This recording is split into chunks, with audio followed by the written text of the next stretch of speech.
बंधूनो, माझं बाकीचं भाषण नाही छापलं तरी चालेल, पण हा मुद्दा फार महत्वाचा आहे.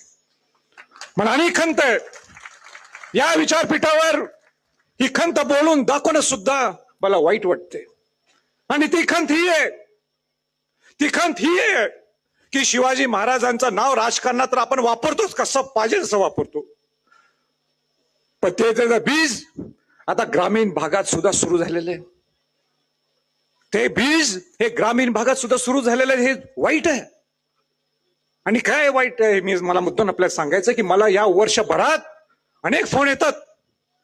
शिवाजी महाराज तिथं गावात आपापल्या सोयीचं राजकारण असतं. एक गट असतो, दुसरा गट असतो.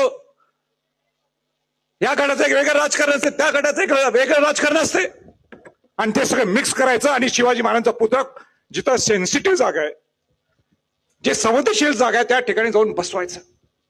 आपण तर शिवाजी महाराजांचे म्हणजे शिवाजी महाराज कुठे एका जातीचे नाहीत. शिवाजी महाराज हे 18 पगड 12 बलुतेदारांच्या जातीचे आहेत. सर्व शिवाजी महाराजांचे सर्वजण आहेत हे.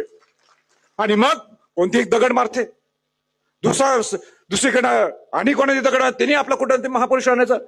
अरे सगळे बाबासाहेब आंबेडकर असतील, महात्मा फुले असतील, हे सगळ्या लोकांचे दैवत हे शिवाजी महाराज आहेत. आणि मग आपल्या समाजात आपण नुसतं भांडत बसतो.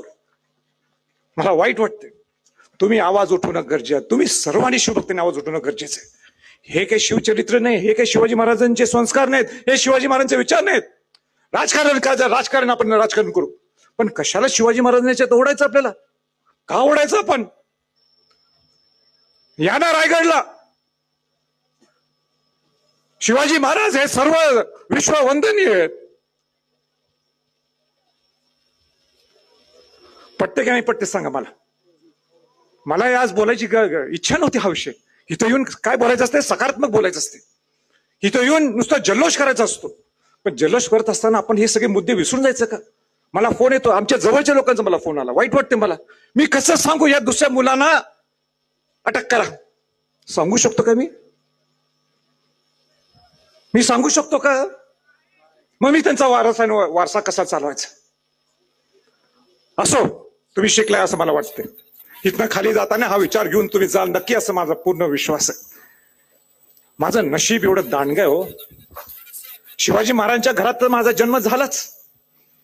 मग ज्या शिवाजी महाराजांनी गडकोट उभा केले, ज्या शिवाजी महाराजांनी सर्व गडकोट उभा केले, स्वतः किल्ले उभा केले, स्वतः अनेक किल्ल्यांचा जीर्णोद्धार सुद्धा केला, त्या शिवाजी महाराजांचे पुत्र छत्रपती राजाराम महाराजांनी पहिलं शिवाजी महाराजांचं मंदिर उभा केलं सिंधुदुर्ग किल्ल्यात. जो शिवाजी महाराजांनी स्वतः बांधलेला सिंधुदुर्ग किल्ला आहे, त्याचं सभा मंडप हे राजश्री छत्रपती शाहू महाराजांनी उभा केला.